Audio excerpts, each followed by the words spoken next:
The views and opinions expressed in this broadcast do not necessarily reflect or represent the views and opinions of WBGR Network.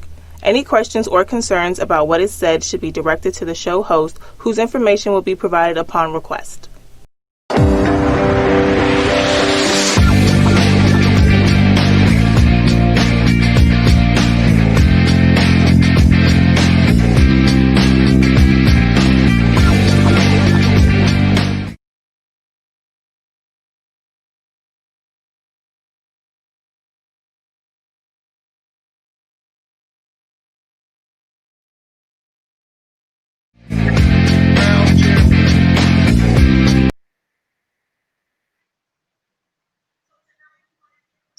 And I'm just the deputy chair of the Fatherhood and Mentoring Committee that represents 35 chapters in New York, New Jersey, Delaware, Pennsylvania, and Maryland. And together we will be your hosts for this segment of Cues on the Move. Our goal is really simple: to connect a new generation of listeners. We want to inform, to engage, and share the incredible work Omega Men are doing across the 5 states: New York, New Jersey, Delaware, Pennsylvania, and Maryland, with mentoring our young people, especially our young males, and helping fathers become more effective in parenting. We want our fathers to be involved in their children's growth and development from the first grade all the way up to adulthood. And we hope to encourage others to step up and mentor our young people. Family, our world has changed. Who would have imagined this new year full of anticipation would come to a pause? The new reality forever will be historical due to the unprecedented global community of COVID-19 pandemic. We encourage you, family, to take best care of yourselves. You can help those around you by keeping your distance 6 feet apart. Wear your mask, wash your hands, and do live by spending quality time with your family. Take your family, your son, your daughter, your nephew for a walk, share family history. Make this a real quality time with your family. Family, we are excited today to have another superstar as our guest for this segment of Cues on the Move. We have in the house Brother Bernard Jackson. He is going to introduce himself, but he's the Fatherhood and Mentoring Chair for TLL located in Southern Maryland. So let's get right into the conversation. Brother Jackson. Hello, how are you doing this evening? Very good, man. So here's the first question, my brother. We're so excited to have you join us. What age were you when you had your first mentor? And how about sharing a personal story about your first mentor and the impact he had on your life? Well, I would have to date my first mentor, which I call someone outside of my immediate family who had positive influence on my life, was my scoutmaster, Mr. Hodges. And Mr. Hodges, I was around the 6th grade when I really got to know Mr. Hodges for being just a good person. And he really instilled in me the motivation to want to help others. Now, what Mr. Hodges taught us that I still remember to this day, that there are consequences to your actions. And we had gone out camping. We wanted to get a camping badge. And we stayed up at night doing things that we probably was not in the scout manual. And Mr. Hodges, he knew it, but he didn't stop us at the time. He just let us kind of go on and play it out. And eventually the next morning, he got up to tell us we needed to go on a long hike, and we were not in the proper shape. So what he taught us from that lesson was there has to be accountability for your actions. And that stuck with me really for the rest of my life. Excellent. Mr. Hodges. That's my wife's maiden name. Yeah. So Brother Jackson, this is just it. So with respects to Lambda in Southern Maryland. Tell me about your Purple Boot program. Well, our Purple Boot program, we call it the Purple Boots Mentoring Program. It's dating back to 2009. And it's been a fairly successful program in the Southern Maryland region. Around the 2013, 2014 timeframe, we looked at how do we make the program more invigorating for young people. And so we put a STEM focus on it, and it's evolved over time. And for middle-aged boys, we focus on robotics using Lego 3 robotics kits. For the middle school boys, we have what we call the RC remote cars. And for high school age boys, we just do life interaction and life lectures. Our program is structured, what we call a male mentoring program, around 4 key goals. Improving academic performance, improving behavior reports at home and school, improving social skills, and expanding awareness of positive African American men. Wow, that sounds great. Right now, what does your mentoring program look like at this point in terms of engaging young folks during this COVID-19? Well, we have about 25. We average about 25 kids signed up. We moved entirely to a virtual program. I mean, we were having a successful, natural, normal engagement with the boys, with doing the feeding of kids at Thanksgiving, Christmas gifts. But we moved to a virtual environment where we do virtual engagements with we have like virtual meetings. And our first meeting, which we held on the 25th, we discussed healthy habits to avoid COVID-19. And we talked about the impact of COVID-19 in the African American community. Also, to hold the boys' attention, we taught them. We found a website that we could use where we could play chess matches with our mentees online. And so while we're in a group, we can go through and watch each other play chess, and that kind of gives some incentives as we watch them. But we've had to kind of restructure the program to take into account the social distancing. And so, like I said, the first one was on healthy habits of COVID-19. Our second lecture we held on being strong in difficult situations. And then our next lecture evolved around challenges facing young men, young African American men in the 21st century.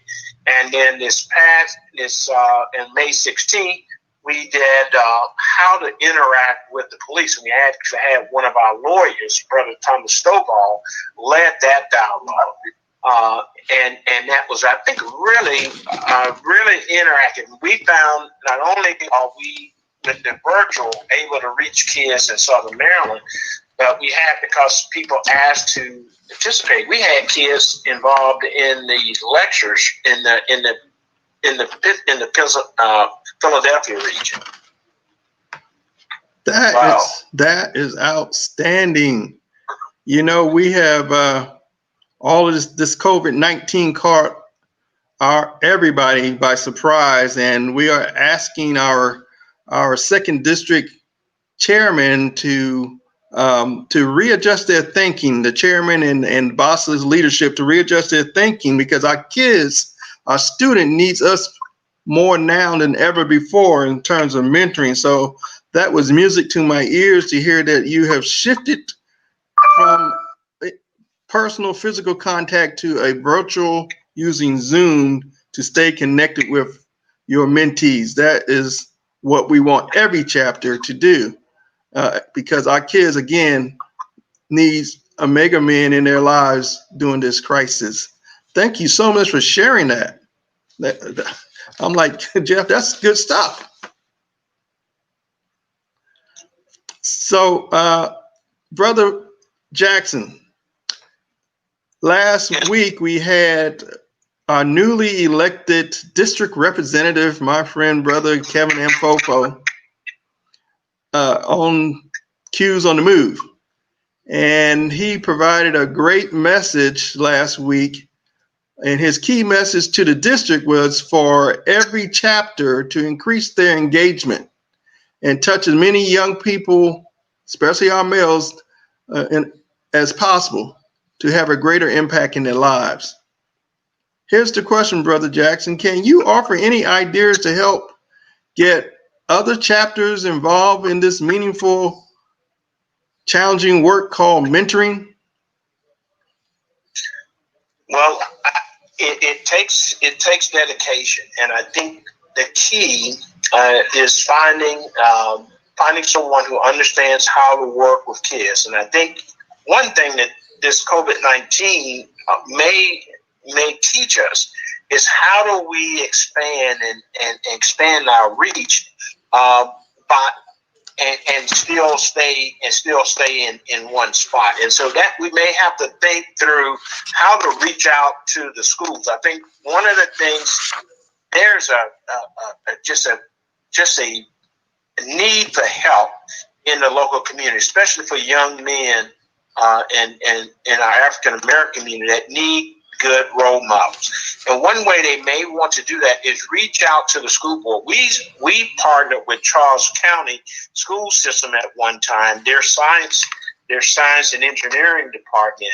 And by partnering with the school systems, one, you can find out where do the schools need help, and where are the schools and the communities that have the resources that can team with you. What we did by teaming with Charles County, because we were mentoring students from that area, initially they gave us a place where we could meet because we were supporting their students. So there's a benefit to reaching out, I think, to the school system. And if you can't get to the school system, reach out to a principal. We found that by talking to the principals, we can let them know the types of students that we're looking for, and the types of students that are suitable for our programs.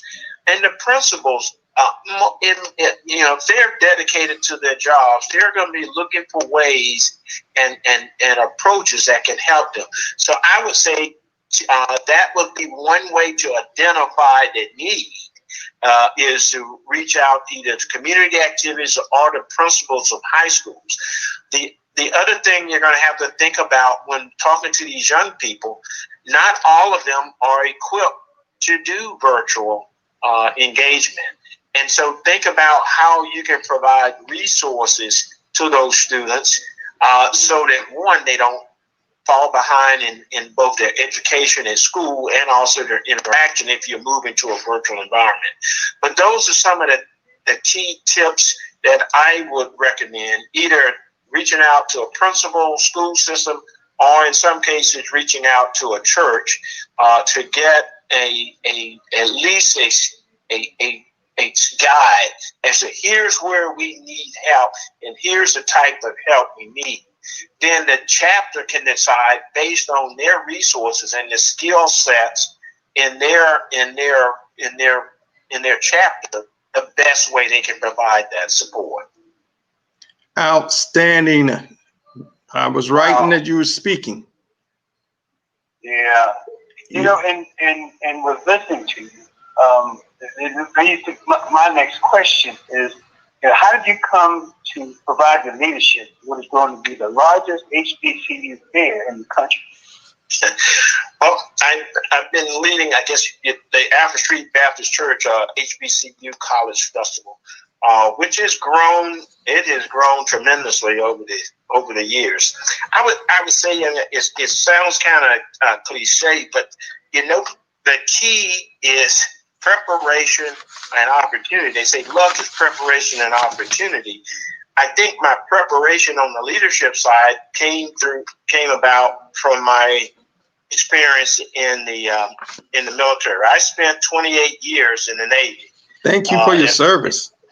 as a surface warfare officer. I was commanding officer of one of the brand new DDG. I actually got the sign for it. I have signed the accept the paid $1.5 billion for this ship that I was in charge of. I went on to be what we call a Commodore, where I had 8 ships and about 2,500 personnel under my belt. So that kind of taught me my leadership skills. I was taught leadership skills throughout my career in the Navy, and then I backed that up. After I came out, I've always been a believer in continual learning. I obtained my PhD, and my PhD was in leadership theory. So I had this practical experience, and I had now this academic theoretical experience behind me. And I can tell you, leading volunteers is much more different than leading a group of sailors and leading in my company and my work. Because in both the military or with you, let's say the head of a company, people are working because you have some means of holding them accountable, either their paycheck, their jobs, or etc. When it comes to volunteers, you've got to, one, understand the things that motivate them, those individuals, and then instill and encourage and learn how to navigate what I call sometimes conflict resolution, and sometimes just be a listening ear.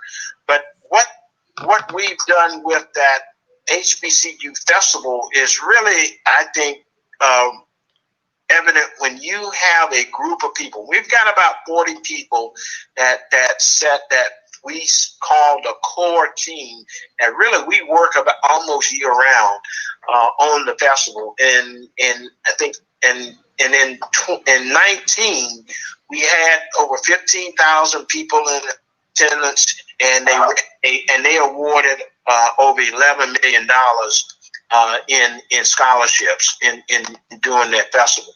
Last year we went back to the Gaylord instead of the convention center. We still were around about 12,000 people, but because of the way the schools did differently, there were only about $5 million in scholarships offered. This year, in 2021 is going to be a challenge, and we're looking now at how do we do an all virtual festival. And we're looking at the types of platform that will accommodate the types of crowds that we think we normally support.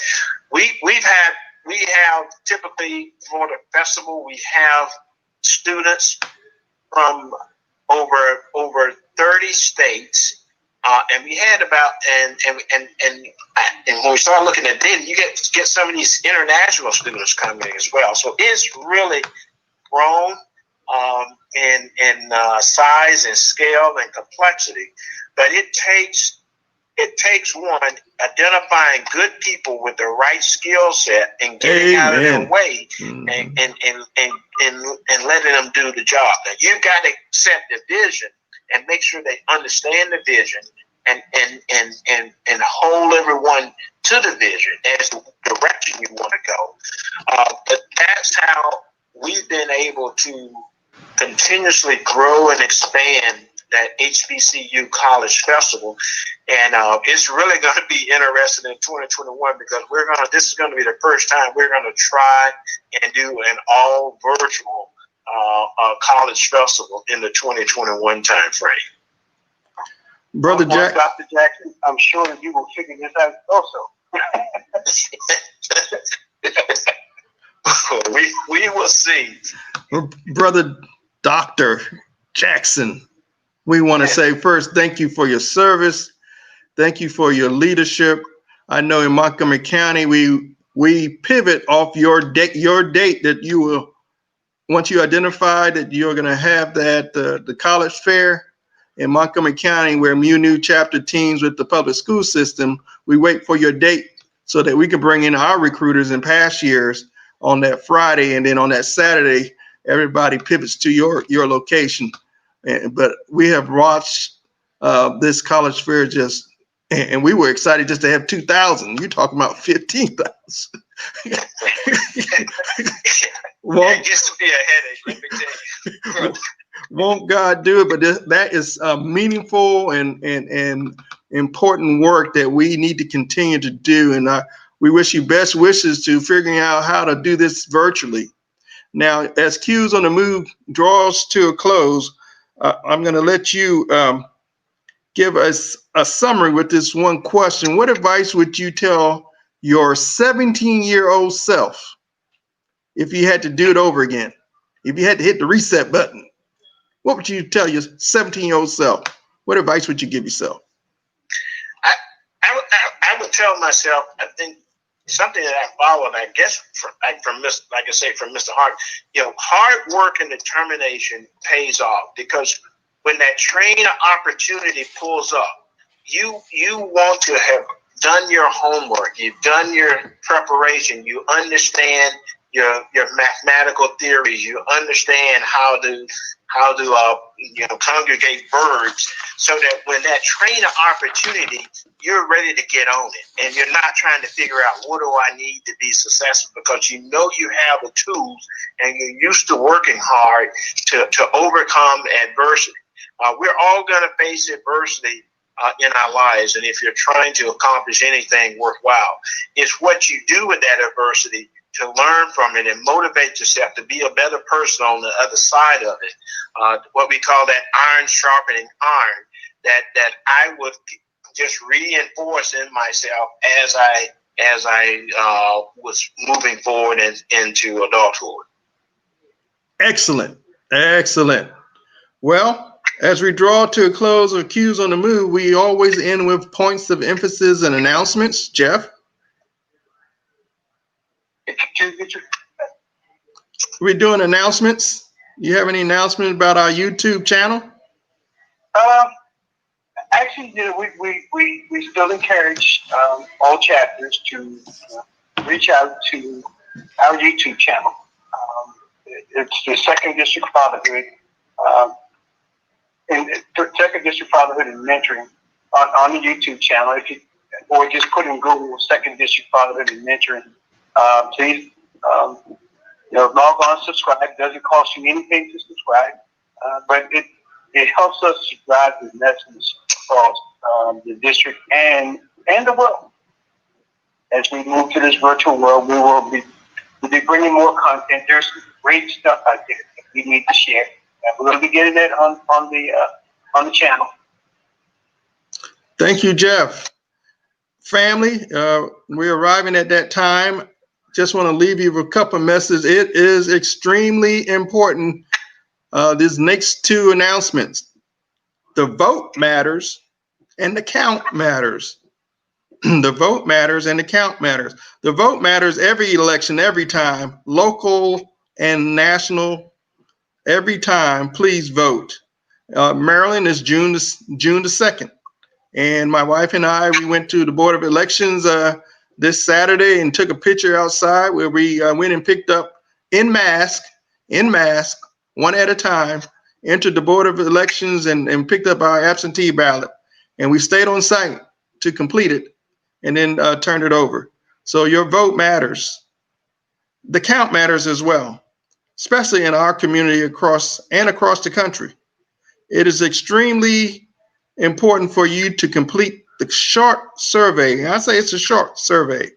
Why? Because it pays federal dollars come right into your community. It pays for Medicare programs, school lunches, school breakfast.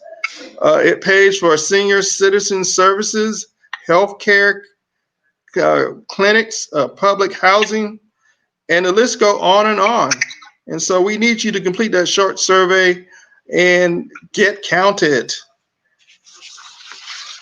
So the website is www.uscensors2020.gov. uscensors2020.gov. The count matters and your vote matters. And then I always end with a quote. And I was going to do a poem, but I'm going to end with a quote that says, "How I respond to a crisis defines my character and the quality of my life. It is in these challenging times that your character, family, is defined." And I like to end with this commentary. Instead of giving you a poem, I was going to read the Bridge Builder, Jeff, but I think this commentary to the family is more importantly, brothers, fathers, parents, mentors, coaches, stay connected and engaged with your children, your sons, your daughters, your nephew, your nieces, your students. Parents, help them understand the right thing to do in this pandemic season. Dads, you are the ones to offer guidance, direction, positive enforcement. Focus on doing your very best parenting right now, dads, as we all sacrifice for the greater good. Many young people will miss major milestones such as elementary and eighth grade and high school graduations. The most important times in their lives forever will be impacted. As we do the outstanding work that Omega does with mentoring during this pandemic crisis, please take time to talk with your own family. Hold those conversations with your circle of influence. Share his family history. Our children in this moment needs words of encouragement, uplift, support, someone to talk to, and someone to communicate with. Help them process what is going on as we settle into this long-term and new reality of physical distancing. Dads, Omega Men, you might find your spouse upset, disappointed, waiting for they've been waiting for years to see their child walk across the stage. Our high school students, my heart goes out to them. Many at this time are preparing to take final exams or perhaps have already graduated. They normally would be planning for a college trip. That's all been put on hold. The growth and development, social emotional is so important, and parents need to help students process mentally this experience. My brothers that are fathers and uncles, please communicate about the sacrificing for the greater good of the community, and don't let your guard down. Stay safe, stay stay blessed, and stay smart, exercising good judgment. Again, we want to thank you for joining Q's on the Move, and we'll see you next time. Be safe, family. Okay, brother. Thank you. Have a good day. Thank you, Brother Bernard Jackson. All right, sir. Brother Dr. Bernard Jackson. Good night. All right. Now. Outstanding.